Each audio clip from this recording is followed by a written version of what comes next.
Matrudevobhava. Hello అండి, అందరికీ నమస్కారం, గుడ్ మార్నింగ్. నేను మీ కిషోర్ని. ఈనాడు, సాక్షి, ఆంధ్రజ్యోతి, ఆంధ్రప్రభ ఈ 4 వార్తాపత్రికల్లో వచ్చిన వార్తలు, ఆర్థిక విశ్లేషణలు, సాంకేతిక పురోగతి మరియు సమాజంపై ప్రభావం కలిగించే ప్రధాన అంశాలను సమగ్రంగా, స్పష్టంగా మీ ముందుకు తీసుకురావడమే ఈ వీడియో ప్రధాన లక్ష్యం. కంటెంట్ నచ్చిన వాళ్ళు చివరి వరకు చూడండి. మీకు కంటెంట్ నచ్చితే దయచేసి ఒక లైక్ చేయండి. మీరు ఇచ్చే ప్రతి లైక్ మాకెంతో ఎనర్జీని ఇస్తుందండి. ఇంకా దయచేసి సబ్స్క్రైబ్ చేసుకోగలరు. ఇంకా ఈనాడులోని బ్యానర్ వార్తకు వస్తాయండి. పెట్టుబడులు 31,617 కోట్లు అంటండి. ఉద్యోగాలు 32,633 ఉద్యోగాలు వచ్చినాయి అంటండి. సంస్థల ప్రతిపాదనలకు SIPB ఆమోదం తెలిపిందండి. విశాఖలో 1,370 కోట్లతో TCS కేంద్రం. పెట్టుబడులు ఎంత ప్రధానమో కార్యరూపం దాల్చడము అంతే ప్రధానమండి. సీఎం చంద్రబాబు నాయుడు గారు నిర్దేశించారు. సచివాలయంలో నిన్న సీఎం అధ్యక్షతన నిర్వహించిన SIPB సమావేశంలో గొట్టుపాటి రవికుమార్ గారు, మంత్రి లోకేష్ గారు, అనగాని సత్యప్రసాద్ గారు, జనార్దన్ రెడ్డి గారు, అలాగే TG భరత్ గారు, వాసంశెట్టి సుభాష్ గారు మరియు CS విజయానంద్ పాల్గొని ఈ యొక్క సమావేశం గురించి మనకి ఎక్స్ప్లెయిన్ చేయడం జరిగిందండి. దీంట్లో ఆమోదించిన పెట్టుబడులను, ప్రతిపాదనలను అమల్లోకి రావడానికి చేయాల్సిన ప్లాన్స్ అన్నీ ఇక్కడ డిస్కస్ చేసుకున్నారండి. నిన్న ఐటీ కంపెనీలకు నామమాత్రం ధరకు భూములు అంటండి మంత్రి లోకేష్ గారు చెప్పారు. ఐటీ కంపెనీలకు నామమాత్రం ధరలకు భూములు కేటాయించాలని సమావేశంలో విద్యా ఐటీ శాఖ మంత్రి నారా లోకేష్ గారు ముఖ్యమంత్రిని కోరారండి. తక్కువ ధరకు భూములు ఇస్తే మరిన్ని ఐటీ కంపెనీలు రాష్ట్రానికి ఆకర్షించే అవకాశం ఉంటుందని దీనిపై సీఎం సానుకూలంగా స్పందించారంటండి. లోకేష్ సూచనకు తగ్గట్టు ఐటీ విధానాన్ని సవరించి తీసుకురావాలని సూచించారండి అధికారులను. ఉత్పత్తి ఎప్పుడు ప్రారంభిస్తారో స్పష్టంగా కనుక్కోండి అని చెప్పి నిన్న చంద్రబాబు నాయుడు గారు అడిగారండి. రాష్ట్రానికి పెట్టుబడులు రావడం ఎంత ముఖ్యమో అవి క్షేత్రస్థాయిలో కార్యరూపం దాల్చడం కూడా అంతే ముఖ్యమని ఈ సమావేశంలో చంద్రబాబు నాయుడు గారు పేర్కొన్నారు. అనుకున్న సమయానికి పరిశ్రమ ఉత్పత్తి ప్రారంభించేలాగా చూడాలని అధికారులకు స్పష్టం చేశారు. ఏ ప్రాజెక్ట్ అయినా అనుమతించేటప్పుడు ఆ సంస్థ ఏ తేదీన ఉత్పత్తి ప్రారంభిస్తుందో అంశంపై స్పష్టత తీసుకోవాలని, ఆ గడువులకు అనుగుణంగా దశలవారీగా ప్రాజెక్టుకు పురోగతి ఉందో లేదో కూడా అధికారులు పర్యవేక్షించాలని స్పష్టం చేశారు. ఇప్పటివరకు ఎన్నో సంస్థలు ఉత్పత్తులు ప్రారంభించాయి, ఎంతమందికి ఉద్యోగాలు వచ్చాయి అన్న అంశాలు తదుపరి SIPB సమావేశం నాటికి నివేదిక ఇవ్వాలని సీఎం ఆదేశించారండి. నిన్న ఏ సంస్థ ఎవరెవరికి ఉద్యోగం ఇచ్చిందన్న వివరాలతో పోర్టల్ రూపొందించాలని స్పష్టం చేశారు. దీని ద్వారా ఒక ట్రాన్స్పరెన్సీ, అసలు ఎన్ని కంపెనీలు వచ్చినాయి, ఎంతమందికి ఉద్యోగాలు వచ్చాయి, ఆ కంపెనీ రావడం వల్ల నిజంగా మన ఆంధ్రప్రదేశ్కి మంచిదా కాదా అనేది కూడా వీళ్ళు ఒక అంచనాకు రావడం కోసం ఒక లిస్ట్ ప్రిపేర్ చేసుకుంటున్నారండి. ఇది చాలా మంచి విషయం అండి. అంటే అట్లీస్ట్ టీడీపీ పార్టీ కోసం అన్న మంచి విషయం. వాళ్ళు ఇంతమందికి ఉద్యోగాలు ఇచ్చామని ఒక లిస్ట్ ఉంటుంది వాళ్ళ చేతిలో. అల్టిమేట్గా చివరికి వచ్చేసరికి రాష్ట్రానికి మరో 31,617 కోట్లు పెట్టుబడులు రానున్నాయని, తద్వారా 32,633 మందికి ఉద్యోగాలు లభించనున్నాయని ఆహార శుద్ధి అంటే ఫుడ్ ప్రాసెసింగ్, ఐటీ, ఇంధనం, INC రంగాల్లో 16 సంస్థలు పరిశ్రమలు ఏర్పాటు చేస్తున్నాయంటండి. వాటి పెట్టుబడుల ప్రతిపాదనలకు ముఖ్యమంత్రి చంద్రబాబు అధ్యక్షతన గురువారం సచివాలయంలో జరిగిన రాష్ట్ర పెట్టుబడుల ప్రోత్సాహక బోర్డు సమావేశంలో ఆమోదం తెలిపారండి వీళ్ళు. విశాఖపట్నంలో 1,370 కోట్లతో TCS కేంద్రం ఏర్పాటు ప్రతిపాదనను ఆమోదించారండి. దీనిలో 12,000 మంది పైగా ఉద్యోగాలు లభించనున్నాయండి. ఇది చాలా మంచి విషయం అండి ఆంధ్రప్రదేశ్కి. ఇలా MOU ఇవి చేసుకోవడం కాకుండా అవి రియల్ పేపర్స్కే కాకుండా రియల్ లైఫ్లో ఎంతవరకు వాటిని ఇంప్లిమెంట్ చేసి అది జనాలకి ఎంతవరకు ఉపయోగపడుతున్నాయి అనే దానికోసం ఇది చాలా మంచి వార్త అండి. తర్వాత ఇంకొక వార్త చూస్తే పట్టు వదలకుండా పట్టుకొచ్చారంట అండి. ఇది ముంబై దాడుల కేసులో, ఉగ్రదాడి కేసులో ప్రధాన కుట్రదారి అయిన రాణాని తీసుకొచ్చిన NIA గురించి రాశారండి. ఇక్కడ NIA అంటే నేషనల్ ఇన్వెస్టిగేషన్ ఏజెన్సీ. కట్టుదిట్టమైన భద్రత మధ్య ఢిల్లీకి తీసుకొచ్చారండి. మాట నిలబెట్టుకున్న అమెరికా అండి. ఇక భారత చట్టాల ప్రకారం శిక్ష విధిస్తారంట అతనికి. ప్రపంచాన్ని వణికించిన ముంబై ఉగ్రదాడి 26/11 ప్రధాన కుట్రదారి ఒకడైన హుస్సేన్ రాణాను దేశానికి తీసుకురావడం ద్వారా భారత్ భారీ విజయం సాధించిందండి. అమెరికాలో లాస్ ఏంజల్స్ నుంచి అత్యంత కట్టుదిట్టమైన భద్రత మధ్య అతడిని ప్రత్యేక విమానంలో భారతీయ దర్యాప్తు సంస్థ గురువారం ఢిల్లీకి తీసుకొచ్చింది. విమానాశ్రయంలోనే అతడిని లాంఛనంగా అరెస్టు చేసింది. అనంతరం సిజిఓ కాంప్లెక్స్లోని ఎన్ఐఏ కార్యాలయానికి అతన్ని తరలించిందండి. ఆ తర్వాత రాత్రి సమయంలో పటియాలా హౌస్ కోర్టులో హాజరుపరిచింది. ఈ సందర్భంగా విమానాశ్రయంలో ఎన్ఐఏ కేంద్రాలయం వద్ద కోర్టు వద్ద గట్టి భద్రత ఏర్పాటు చేశారు. ఎన్ఐఏ కార్యాలయం చుట్టుపక్కల రోడ్డు మూసేశారండి. ట్రాఫిక్ను మళ్లించారు. కోర్టులోకి ఇతరులను ఎవరిని అనుమతించలేదు. మీడియాను కూడా దూరంగా ఉంచారండి. నిన్న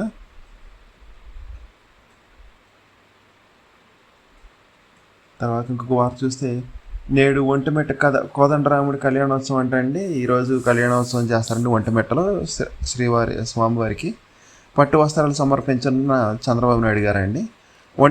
ఒంటిమిట్ట అభివృద్ధికి బృహత్కర ప్రణాళిక అంటండి. 200 గదులతో వసత సముదాయం, కళ్యాణోత్సవ వేదిక చుట్టూ ఉద్యానవనం అంటండి. టీటీడీ చైర్మన్ బిఆర్ నాయుడు గారు వెల్లడించారు నిన్న.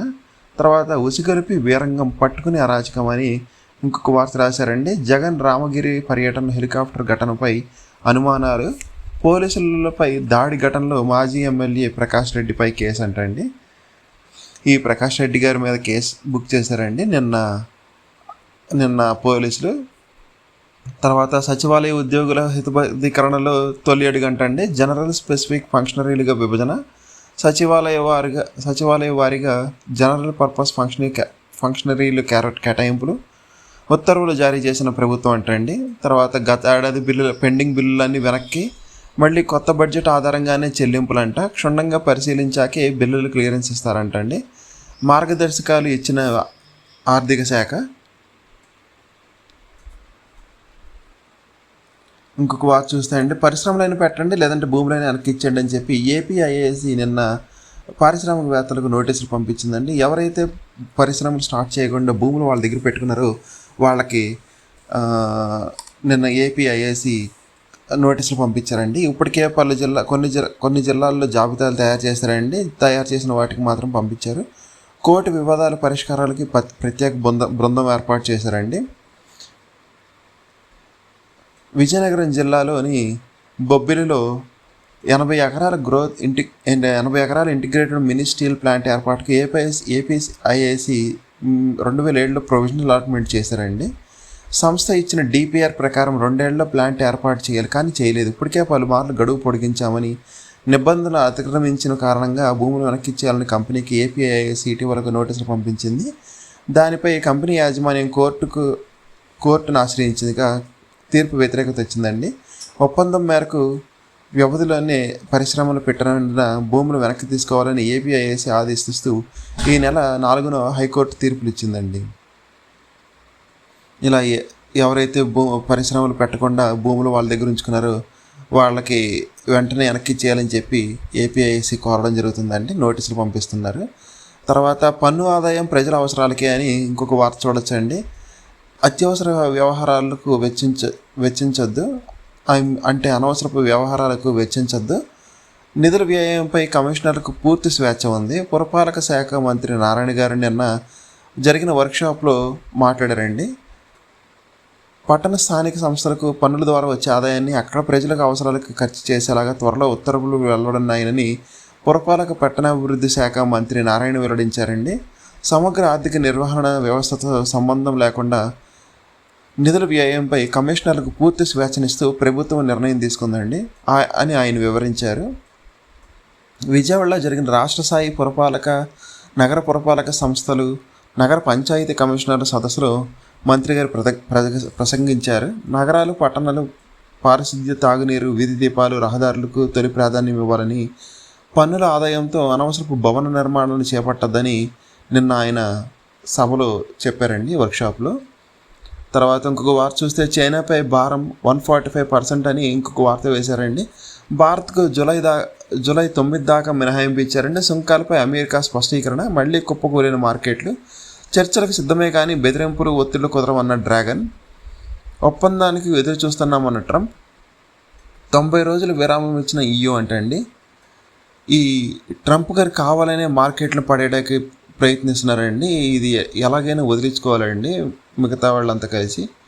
అంటే ఆ జాడ్యం లేదా ఆ భయాల నుంచి బయటకు వస్తే మంచిదని నా ఉద్దేశం అండి. మార్కెట్ మీద నుంచి ట్రంప్ గారు భయపడ్డానికి కారణం ఏంటంటే అండి, బాండ్ మార్కెట్ అంటే ఇవి సెక్యూర్డ్ క్రెడిటార్స్ అండి. అంటే ఎలా చెప్పాలంటే వీళ్ళు సంస్థ ఏమైపోయినా కానీ లేదా గవర్నమెంట్ ఏమైపోయినా కానీ వీళ్ళకి ఇచ్చిన బాండ్ మీద ఎంత అమౌంట్ అయితే ఇవ్వాల్సి ఉందో అది ఖచ్చితంగా కట్టి తీరాల్సిందండి. అది కంప్లీట్గా సెక్యూర్ అండి. అది ఆ మార్కెట్ గురించి ఈయన భయపడ్డారండి. ట్రంప్ సుంకాల వాయిదా నిర్ణయానికి బాండ్ మార్కెట్ కారణమని తెలుస్తుంది. ఈ మార్కెట్లో నెలకొన్న పరిణామాలపై అమెరికా ఆర్థిక శాఖలో మొదలైన ఆందోళన వల్లే అధ్యక్షుడు వెనక్కి తగ్గినట్టు సమాచారం అండి. ఖచ్చితమైన రాబడితో దీర్ఘకాలంలో నష్టభయం తక్కువగా ఉండే పెట్టుబడుల సాధన బాండ్లు అండి. వీటిని జారీ చేసే సంస్థలు మదుపరుల దగ్గర నుంచి నిధులు సమీకరించి ఒక నిర్దిష్ట కాలంలో ముందుగా నిర్ణయించిన వడ్డీ రేటు ప్రకారం తిరిగి చెల్లిస్తాయండి. తిరిగి బాండ్లు స్టాక్ మార్కెట్ల మధ్య ప్రధాన వ్యత్యాసం ఏంటంటే కంపెనీలో స్టాక్ హోల్డర్ ఈక్విటీ వాటా ఉంటుంది. అదే బాండ్ హోల్డర్లకైతే క్రెడిటర్ వాటా దక్కుతుంది. చాలా దేశాలు ప్రభుత్వం మరియు పలు కార్పొరేట్ కంపెనీలు ఈ బాండ్లు జారీ చేస్తాయండి. ప్రభుత్వం జారీ చేసే బాండ్లకు సార్వభౌమ అధికారం హామీ ఉంటుందండి. అంటే ఇక్కడ బాండ్ని డిసానర్ చేసే అవకాశం ఉండదండి. ఇంకా కాకాణి గారిపై లుకౌట్ నోటీసులు జారీ చేశారండి. ఇంకొక వార్త చూస్తే ప్రజలు తంతే అని ఈ పక్క నుంచి ఆ పక్క పడతారు అని ఇంకొక వార్త రాశారండి. ఏపీ తమిళనాడులో వాళ్ళు ఇచ్చిన వన్ సైడ్ తీర్పులు చూసాం. ఉమ్మడి కర్నూలు జిల్లాలో వైకాపా నేతలతో మాజీ సీఎం జగన్ గారంట. ప్రజలకు మంచి చేసి వారి మనసులో మంచి స్థానం సంపాదించుకునేలా నాయకులు పరిపాలించాలి. అధికారం ఉందని దురుసుగా అహంకారంతో వ్యవహరిస్తే ప్రజలు దేవుడు మొట్టికాయలు వేస్తారని ఏపీ తమిళనాడు ఎన్నికల్లో ప్రజలు వన్ సైడ్గా ఇచ్చిన తీర్పులు చూసాం.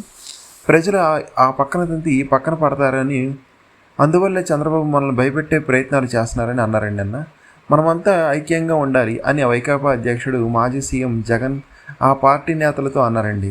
గురువారం తన క్యాంపు కార్యాలయంలో ఉమ్మడి కర్నూలు జిల్లాలోని వైకాపాకు చెందిన స్థానిక సంస్థల ప్రతినిధులతో నిర్వహించిన సమావేశంలో ఆయన మాట్లాడారు.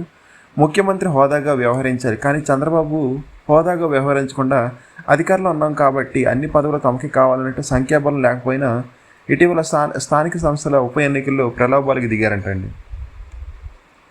ఇది జగన్ గారు రాసుకొచ్చారండి. తర్వాత ఇంకొక వార్త చూస్తే వారానికి 2 రోజులు ఎగ్ ఫ్రైడ్ రైస్ అంటండి. ఉదయం అల్పాహారంగా ఉడికించిన శనగలు అంగన్వాడీలో పిల్లలకు అందించే మెనూలో మార్పు చేశారండి. చక్కెర లేకుండా బాలామృతం, అదనపు పోషకాలు జోడింపు. జిల్లాకు కేంద్రంగా పైలట్ ప్రాజెక్ట్ స్టార్ట్ చేస్తారంటండి. అంగన్వాడీ కేంద్రాల్లో చిన్నారులకు మరింత రుచికరమైన ఎక్కువ పోషకాలు ఉండే ఆహారాన్ని అందించాలని ప్రభుత్వం నిర్ణయించింది. ఈ కేంద్రాలకు వచ్చే 3 నుంచి 6 ఏళ్ల వయసున్న పిల్లలకు మధ్యాహ్న భోజనం మెనూలో మార్పులు చేయనుంది.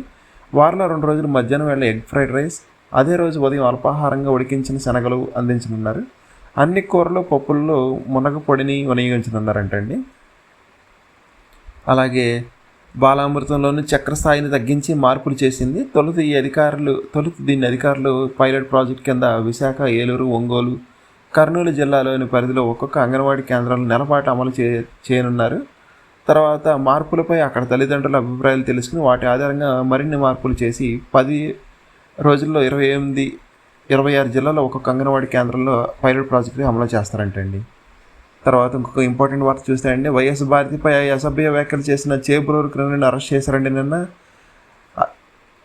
ఐటీడీపీ కార్యకర్త వ్యాఖ్యలను తీవ్రంగా ఖండించిన టీడీపీ తక్షణమే పార్టీ నుంచి సస్పెండ్ చేస్తూ ఆదేశాలు ఇచ్చారండి. ఆగమేఘాలపై అరెస్ట్ చేసిన పోలీసులు నిందితుడిని తమకు అప్పగించాలంటూ గోరంట్ల మాధవ్ రభస చేశారండి. నిన్న పోలీసులు విధులకు ఆటంకం కలిగించారని గోరంట్ల మాధవ్ గారిపై కేసు నమోదు చేశారండి నిన్న. ఇంకా రెండో పేజీలో వార్త చూద్దామండి.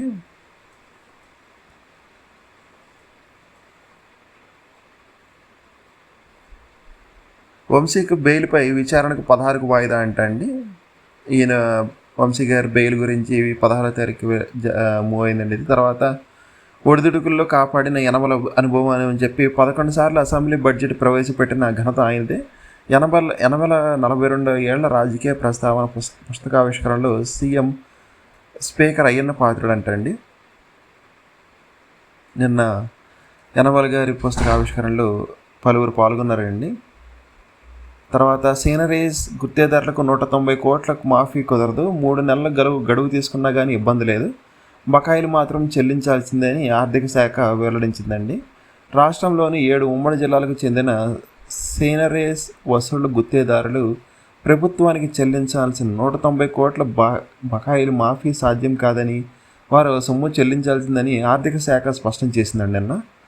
గత ప్రభుత్వంలో ఉమ్మడి చిత్తూరు, అనంతపురం, కడప, శ్రీకాకుళం, విజయనగరం, తూర్పుగోదావరి, గుంటూరు జిల్లాల్లో లీజుదారుల నుంచి సీనరైజ్ వసూలు బాధ్యత వివిధ కాంట్రాక్టులకు అప్పగించారండి. ఆ క్రమంలో గత ఏడాది కూటమి అధికారంలోకి వచ్చాక సదరు కాంట్రాక్టర్లు 3 నెలల పాటు సీనరైజ్ వసూళ్లు ఆపేశారు. ఆ తర్వాత ప్రభుత్వం నిర్ణయంతో సెప్టెంబర్ నుంచి సీనరైజ్ వసూళ్లు తిరిగి ప్రారంభించారండి. అయితే వసూళ్లు ఆపేసిన 3 నెలల కాలానికి 190 కోట్ల బకాయిలు అలాగే ఉండిపోయాయండి. దాని గురించి రాసుకొచ్చారండి.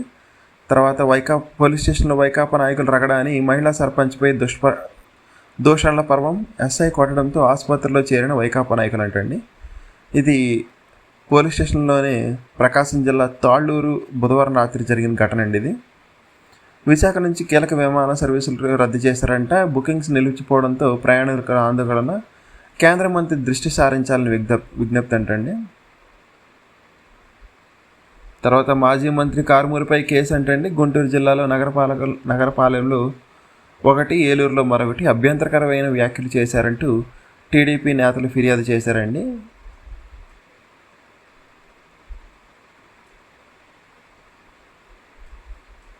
తర్వాత ఇంకొక పేజ్ చూద్దామండి. వక్ఫ్ సవరణ చట్టం పిటిషన్లపై సుప్రీంకోర్టు 16వ తారీఖున విచారణ జరిగిందంటండి. కోడిగుడ్డు డజను 536 రూపాయలు అంటండి. అమెరికాలో మండిపోతున్న ధరలు కేవలం బర్డ్ ఫ్లూ ద్వారా ఇది ఇంత ప్రియమైనవి ధరలు.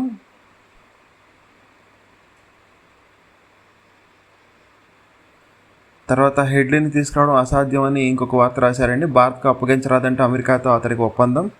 ముంబై కుట్రదారులకు వ్యతిరేక సాక్ష్యాలు చెప్పి మరణ శిక్షణ తప్పించుకునేందుకు డేవిడ్ హెడ్లీ అనే వ్యక్తి ఉన్నారండి. ఇతను ఎఫ్బిఐకి ఇన్ఫార్మర్ అంటండి. హెడ్లీని భారత్కు అప్పగించడం వల్ల తమ దేశ నిఘా కార్యకలాపాలు ప్రస్తుతం విచారణలో ఆటంకాలకు ఏర్పడతాయని అమెరికా భావిస్తున్నట్లు సంబంధిత వర్గాలు చెప్పాయి. అమెరికా దర్యాప్తు సంస్థలైన ఎఫ్బిఐ వంటి వాటితో అతనికి సంబంధాలు ఉన్నాయంటండి. అతడు గతంలో వాటికి ఇన్ఫార్మర్గా పనిచేశాడు. ఆ వర్గాలు వెల్లడించాయి. అలాగే ముంబై దాడి సమాచారం ముందుగానే అమెరికా నిఘా వ్యవస్థకు దృష్టికి వచ్చిందంటండి. అయితే దాన్ని అరికట్టడానికి ముందస్తు చర్యలు తీసుకోలేదని కొన్ని లీక్ అయిన పత్రాలు బట్టి తెలుస్తుంది. ఈ నేపథ్యంలో అతన్ని అప్పగించడం వల్ల నిఘా సమాచారాన్ని సేకరించే విధానాలు, ఉగ్రవాద ఇన్ఫార్మర్గా హెడ్లీ వ్యవహారం బయటపడచ్చని పేర్కొన్నాయి. అంటే ముందస్తు ఒప్పందం ప్రకారం అతన్ని మరణశిక్ష విధించకూడదంటండి. ఇంకొక వార్త చూస్తాయండి. రఫేల్ ఎందుకంటే అంటే అక్కడ వార్త రాశారండి. దాని యొక్క తయారీ సంస్థ దాసో ఏవియేషన్స్. దీనికి 2 ఇంజన్లు ఉంటాయంటండి. ప్రత్యేకత బహుళ పోరాట సామర్థ్యం ఉందండి. దీనికి గరిష్ట టేకాఫ్ బరువు 24.5 టన్నులు.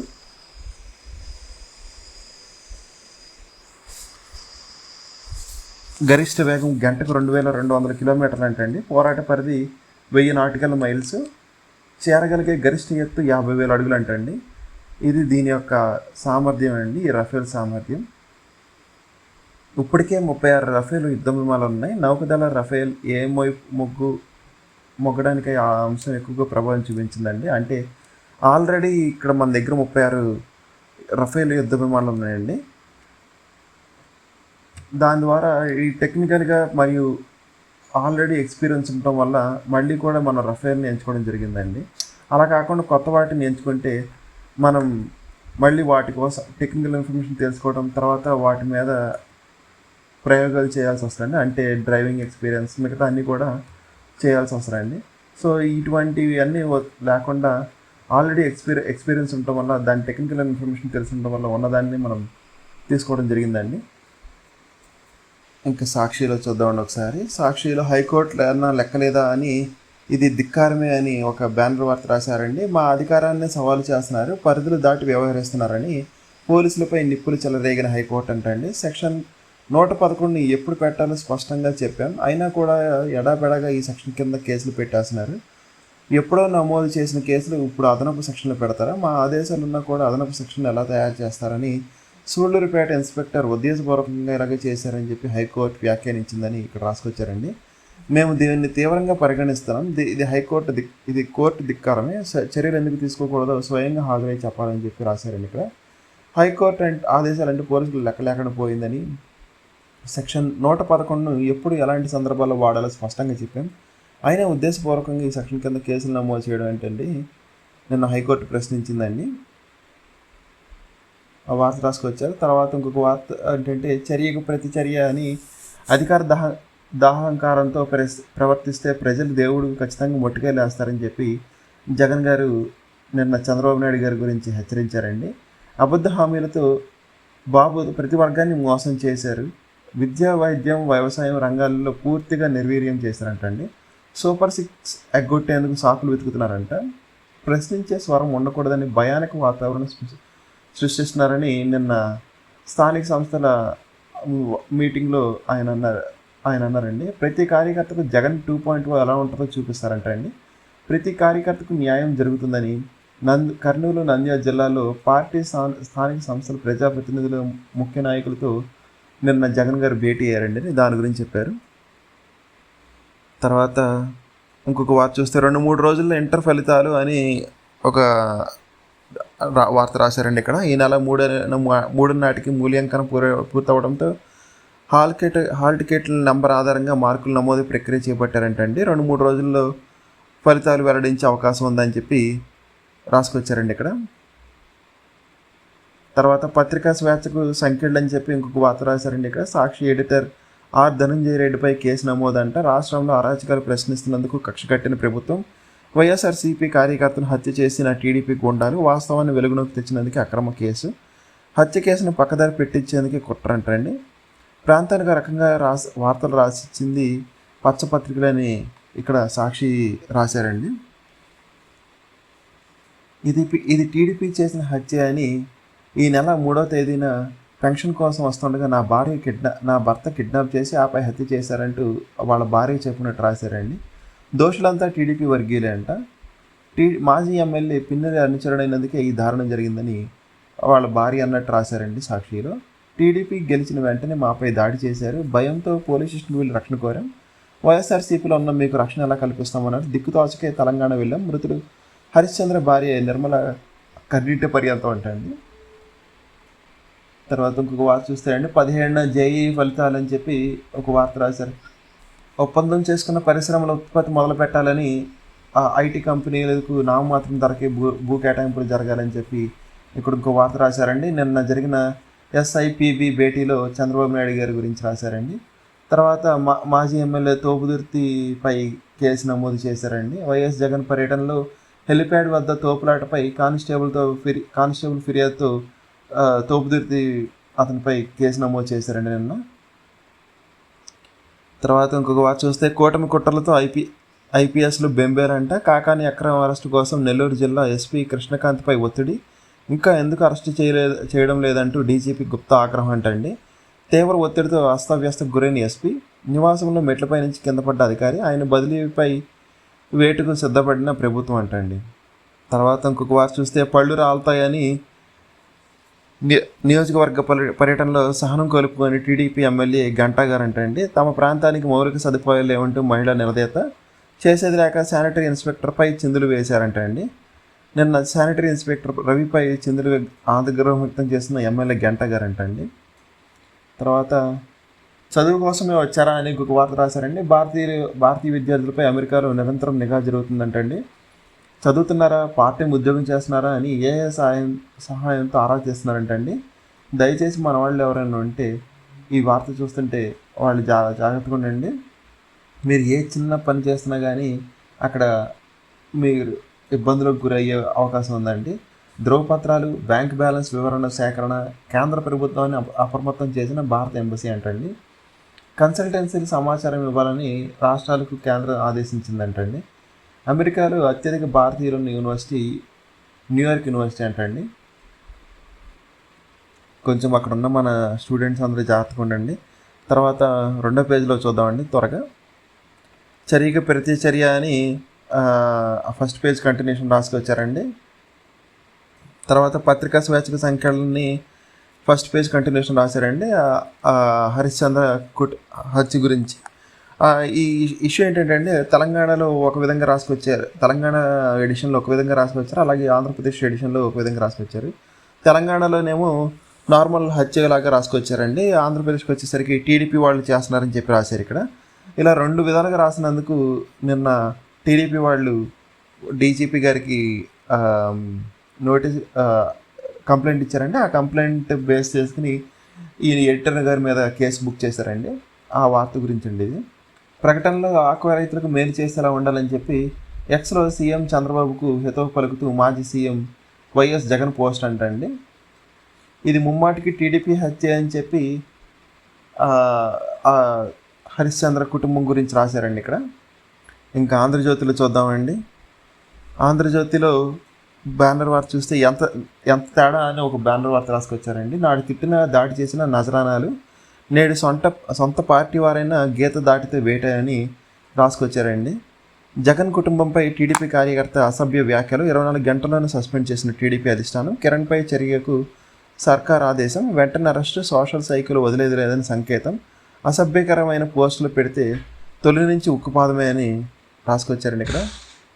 2021లో సెప్టెంబర్ 17 చంద్రబాబు ఇంటి వద్ద నాటి వైసీపీ ఎమ్మెల్యే జోగి రమేష్ తన అనుచరులతో కలిసి నానా బీభత్సం సృష్టించారు. కట్ చేస్తే జోగి రమేష్ను జగన్ మంత్రి చేశారు. చంద్రబాబు సతీమణి భువనేశ్వరిని వ్యక్తిగతంగా కించపరిచల వ్యాఖ్యలు చేసిన వంశీని ఆనాడు వెనకేశ్వరం రావడమే కాకుండా కూటమి ప్రభుత్వం వంశీని అరెస్ట్ చేస్తే జైలుకి వెళ్ళి మరీ పరామర్శించారు. కానీ ఇదే జగన్ గారు మళ్ళీ మన కొడలాని గారు ఒంట్లో పోకపోతే ఆయన్ని చూడడానికి వెళ్ళలేకపోయారండి. తర్వాత ఇప్పుడు చూస్తే చంద్రబాబు నాయుడు గారు ఈ టీడీపీ కార్యకర్తను అరెస్ట్ చేయించడం జరిగిందండి.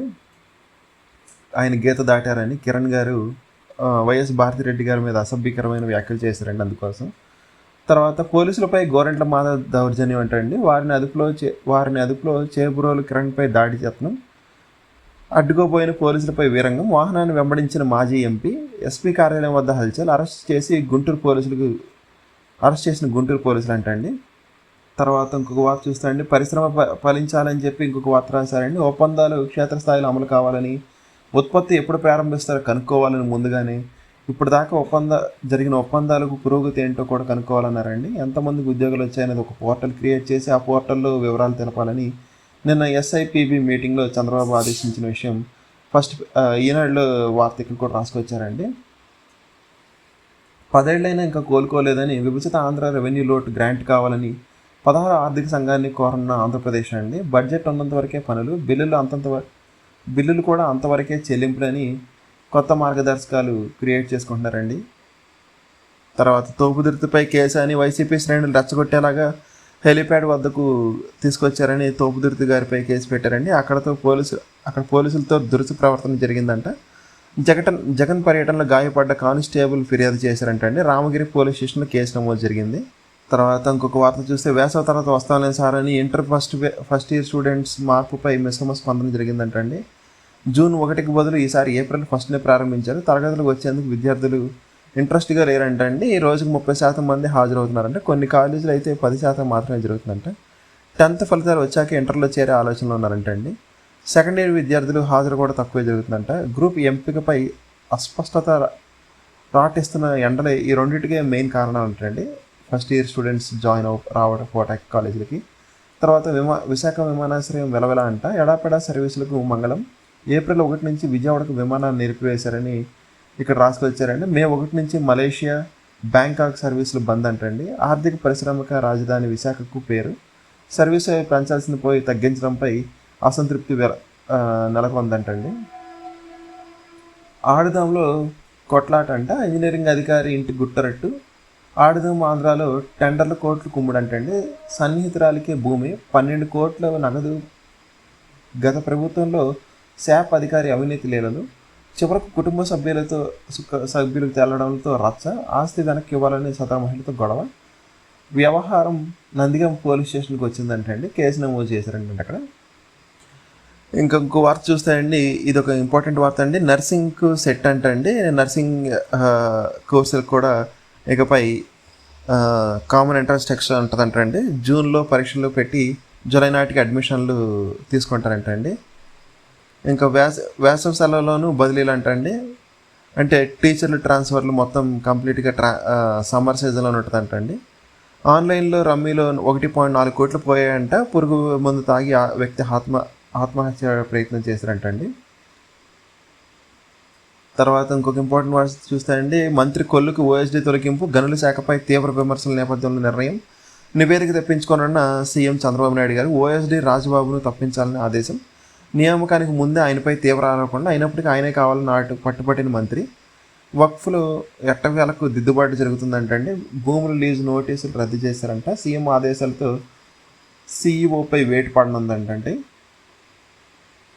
ఇంకొక వార్త చూస్తే గ్రామ వార్డు సచివాలయాలు వర్గీకరణ జనాభా ఆధారంగా ఏబీసీ కేటగిరీలు అంటండి. ఉద్యోగులను రెగ్యులైజ్ చేస్తూ ఉత్తర్వులు జారీ చేశారంటండి. తర్వాత టెక్స్టైల్స్లో నవశకం అంట 10,000 కోట్లు పెట్టుబడి, 2 లక్షల మందికి ఉపాధి లక్ష్యం, పెట్టుబడిదారులందరికీ రాయితీలు అంటండి, ప్రోత్సాహకాలు, నూతన టెక్స్టైల్ పాలసీ విడుదల చేసిన ప్రభుత్వం అండి. తర్వాత ఈ రాణాని ఇండియా తీసుకురావడం గురించి రాశారండి. బుల్లెట్ ప్రూఫ్ వాహనంలో ఎన్ఐఏ కోర్టుకు, అనంతరం తిహాడ్ జైలుకు తరలించారండి. ఎన్ఐఏ ఆఫీసులో విచారించిన సైకాలజిస్టుతో ప్రత్యేక బృందం అంటండి. మోడీ ప్రభుత్వాన్ని విజయమని అమిత్ షా గారు అన్నారండి. అది మేము మొదలుపెట్టిన పని, మోడీ గొప్పతనం ఏమి లేదన్న చిదంబరం. రాణా కెనడా పౌరుడు, మాకు సంబంధం లేదన్న పాకిస్తాన్ అండి. ఇది ఎప్పుడు జరిగేదేనండి, పాకిస్తాన్ చెస్ట్ చేతి దులుపుకుంటారు.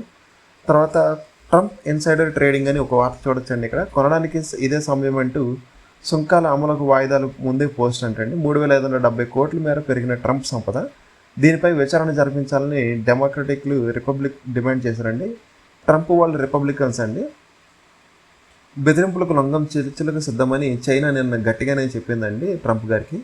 అలాగే అమెరికాకు వ్యతిరేకంగా కూటమి కట్టే దిశగా యూరోప్, దక్షిణాసియా నేతలతో సంప్రదింపులు చేస్తున్నారంటే అండి చైనా వాళ్ళు. జిన్పింగ్ చాలా తెలివైన నేత అని ట్రంప్ ప్రశంసించారు. తర్వాత తొలుత విధించిన 20% సుంకాలతో కలిపి చైనాపై మొత్తం 145% ట్యాక్స్లు విధిస్తున్నామని వైట్ హౌస్ కన్ఫర్మ్ చేసిందండి. విద్యార్థి వీసా రద్దు అయితే ఇంటికేనా అని 15 రోజులు వెళ్ళిపోవాల్సి వస్తుందని నిబంధన ఉందంటండి. అయోమయంలో భారతీయ విద్యార్థులు, వర్సిటీ న్యాయవాదుల మద్దతు కొంతమేర ఉపశమనం, 3 వ్యతిరేక పోస్టులు పెడితే వీసా రద్దు జరుగుతుందంటండి. దయచేసి ఎవరైనా స్టూడెంట్స్ ఉంటే మన వాళ్ళు అక్కడ ఇటువంటి వాటి నుంచి దూరంగా ఉండండి. తర్వాత రెండో పేజ్ చూస్తే తిహాడ్కు రానా అని ఫస్ట్ పేజ్ కంటిన్యూషన్ రాసుకొచ్చారండి. ఇన్సైడర్ ట్రేడింగ్ అంటండి, ట్రంప్ గారు ఇచ్చిన టిప్ వల్లే ట్రంప్ యొక్క ట్రేడ్ ఆస్తులు పెరిగాయని ఇక్కడ రాసుకొచ్చారండి షేర్స్. ఇది ఒక ఇంపార్టెంట్ వార్త చూద్దామండి. ఏఏ బేబీ అని కృత్రిమ మేధతో ఆధారిత ఐవీఎఫ్ విధానంలో తొలి శిశువు అంటండి. మెక్సికోలో జననం, 12 మగబిడ్డకు జన్మనిచ్చిన 40 ఏళ్ల మహిళ. ఐవీఎఫ్లో 23 దశలు మానవ ప్రమేయం లేకుండా నిర్వహణ జరుగుతున్నాయండి. ఏఐ ఎంత అడ్వాన్స్డ్గా ఉంటుందో ఒకసారి ఈ వార్త చూసి అర్థమవుతుందండి. ఐవీఎఫ్లో ఏఐ యూజ్ చేస్తారండి. తద్వారా 40 years మహిళకి మగబిడ్డకు జన్మనిచ్చే అవకాశం జరిగిందండి. ఇది చాలా మంచి వార్త అండి ఇది.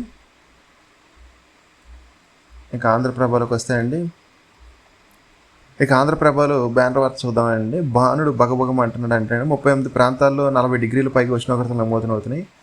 పిడుగులు పడే ప్రమాదం కూడా ఉందంటండి. కొంచెం వర్షాలు, ఎండ వల్ల కొంచెం అటు ఇటుగా ఉంటుందండి. ఎవరైనా అవసరం ఉంటే మాత్రం బయటకు రండి. తర్వాత సచివాలయ విభజనలని 3 కేటగిరీల కింద ఏబీసీ కేటగిరీల కింద డివైడ్ చేస్తున్నారండి. ఇది మొత్తం కంప్లీట్గా పాపులేషన్ బేస్ చేసి ఉంటుందండి ఇది. తర్వాత విడాకులు ఉట్టిపుకారులే అని మిషెల్ ఒబామా అన్నారండి. తర్వాత చంద్రబాబు ఐటీ బ్రాండ్ నాది యంగ్ ఇండియా బ్రాండ్ అని తెలంగాణ సీఎం రేవంత్ రెడ్డి గారు అన్నారండి. ఇంకొక వార్త చూస్తే ఐవీఎఫ్లో ఏఐ సహాయంతో తొలి శిశువు జననం, ప్రపంచంలో తొలిసారి అన్నట్టుగా ఏఐ సహాయంతో పూర్తిగా యాంత్రికమైన ఐవీఎఫ్ను వినియోగించి ఒక మగ శిశువుకు జన్మనిచ్చారని రాసుకొచ్చారండి. ఈవిడ 40 years లేడీకి ఫస్ట్ టైం బేబీ పుట్టారండి, బాయ్ బేబీ. తర్వాత ఈవీఎంలతో స్థానిక సంస్థల ఎన్నికలు జరిపించాలని సాధ్యసాధనలు పరిశీలిస్తున్నారంటండి. పంచాయతీరాజ్, మున్సిపల్ అధికారులకు సంసిద్ధం కావాలని రాష్ట్ర ఎన్నికల కమిషనర్ నీలం సనాహి సమీక్షలో చెప్పారండి నిన్న. ఆంధ్రప్రదేశ్లో వచ్చే సంవత్సరంలో స్థానిక సంస్థల ఎన్నికలు ఉంటాయండి, దాంట్లో ఈవీఎం యూజ్ చేస్తారంట. తర్వాత ఐటీ కంపెనీకి తక్కువ ధరకు భూములని ఏపీ ఎస్ఐపిబి సమావేశంలో మంత్రి నారా లోకేష్కు ప్రతిపాదించిన దానికి చంద్రబాబు నాయుడు గారు యాక్సెప్ట్ చేశారంటండి. కాసుల కోసం కకృతి, ఆహారంలో కల్తీ అని టెస్టింగ్ ల్యాబ్లో లేని దుస్థితి అని రాసుకొచ్చారండి. ఇంకొక వార్త, గాల్లో కలుస్తున్న ఆరోగ్యాలు, పాలు ఉత్పత్తులు, పండ్లు, టీ పొడులు కల్తీ, ఏదైనా ప్రమాదం జరిగితే తనిఖీలు, ఎక్కడ కనిపించిన మొబైల్ టెస్టింగ్, ఫుడ్ ల్యాబొరేటరీ వాహనాలు, కల్తీ పరీక్షల్లో ల్యాబ్ లేని వైనం, కార్యాలయాలు దాటి బయటికి రాని ఫుడ్ సేఫ్టీ కమిటీ అంటండి. రాష్ట్రంలో కలకలం రేపుతున్న కల్తీ ఆహార పదార్థాల నమ్మకాలు. ఇదేం చేయలేమండి దీన్ని, ఎందుకంటే ఈ ఇండివిజువల్ డిసిప్లిన్ అనేది చాలా ఇంపార్టెంట్ అండి. మనం ఎటువంటి ఎథికల్ బిజినెస్ చేస్తున్నాం అనేది అతనికి ఉండాలి. అలాగే అట్ ద సేమ్ టైం మనం ఎక్కడ తింటున్నాం అనేది కూడా ప్రజలకు ఆలోచించాలండి ఒకసారి. అన్హైజీనిక్ ప్లేస్లో తినకపోవడమే ప్రజలు వాళ్ళ ఆరోగ్యాన్ని వాళ్ళు కాపాడుకోగలుగుతారండి. ఈ రోజున మీరు 10 రూపాయల గురించి ఆలోచిస్తే రేపు పొద్దున్న అది ఇంకా పెద్దదవ్వచ్చండి. తర్వాత ఇంకొక ఇంపార్టెంట్ వార్త అండి, రాజ్యసభకు విజయసాయి అని చెప్పి బీజేపీ నుంచి త్వరలో ఎంపిక అంటండి. రీఎంట్రీకి సమయం ఆసన్నమైందని, జూన్లో ఉప ఎన్నిక అంటండి. అదే స్థానం నుంచి బీజేపీ తరఫున రావచ్చని విజయసాయి రెడ్డి గారి గురించి వార్త రాసుకొచ్చారండి. ఇక్కడ ఆయన ఆల్రెడీ వైసీపీ నుంచి గుడ్ బై చెప్పి రాజకీయాల్లో ఉండరని చెప్పి ఆయన బయటకు వెళ్ళిపోయారండి. మళ్ళీ బీజేపీ నుంచి ఎంట్రీ వేస్తారని అంతకుముందు ఆల్రెడీ ఆర్కే గారు చెప్పినట్టుగా ఈయన వస్తున్నారండి మళ్ళీ కూడా. తర్వాత ఇంకొక వార్త చూస్తే అండి, నర్సింగ్ విద్యార్థికి కామన్ టెస్ట్ అంటండి. త్వరలో ప్రత్యేక బోర్డు, జూలైలోనే కాలేజీల ప్రవేశాలు ఈ ఏడాది నుంచి అమలు చేయడానికి ఏర్పాటు చేస్తున్నారండి. ఈ కామన్ ఎంట్రన్స్ టెస్ట్ వల్ల చాలా మంచి బెనిఫిట్స్ ఉంటాయండి. తర్వాత ఇంకొక వార్త చూస్తే, కియా ఇంజన్ల దొంగలు ఎవరని అంతుపట్టని మిస్టరీ అంటండి. ఏపీ పోలీసులకు పెద్ద టాస్క్ ఇది. అంతర్జాతీయ కంపెనీల్లో అలజడి, సొంత నిఘాకే చీకటి దెబ్బ అంటండి. హై టెక్నాలజీ ప్రయోగం, తెర మీదకి నెట్వర్క్ కొట్టరంటండి.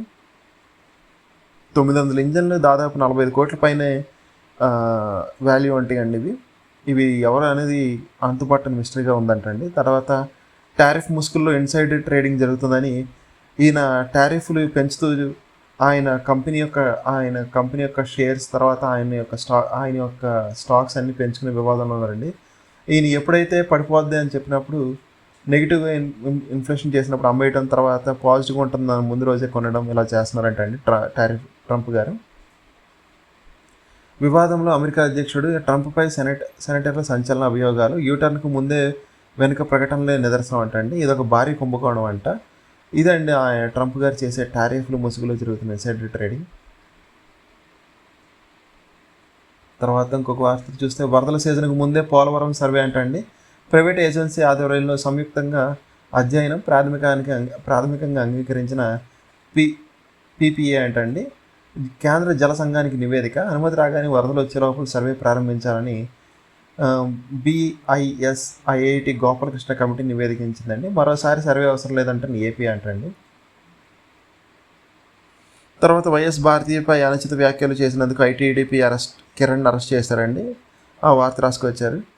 తర్వాత భారత్కు రానా అని అమెరికా నుంచి తీసుకొచ్చిన అతన్ని రాసుకొచ్చారండి ఇక్కడ. తర్వాత మాజీ మంత్రి కాకాణిపై లుకౌట్ నోటీసులని అదొక వార్త రాశారండి. ఒకసారి 2వ పేజీలో చూద్దాం. నర్సింగ్ కామన్ టెస్ట్ అంటండి, అది ఒకటి రాసుకొచ్చారు. చంద్రబాబుది ఐటీ బ్రాండ్ అని సీఎం రేవంత్ రెడ్డి గారు అన్నారండి నిన్న. మంగళగిరిలో 100 పడకల ఆసుపత్రికి 13 లోకేష్ గారు భూమి పూజ చేయనున్నారండి అని. ఇంకొక వార్త చూస్తే, విశాఖలో మరోసారి రెచ్చిపోయిన ప్రేమోన్మాది, తల్లిపై విచక్షణారహితంగా దాడి చేశారంటండి. సచివాలయ విభజన గురించి రాసుకొచ్చారండి. తర్వాత ఒకసారి ఈనాడులో చూద్దామండి.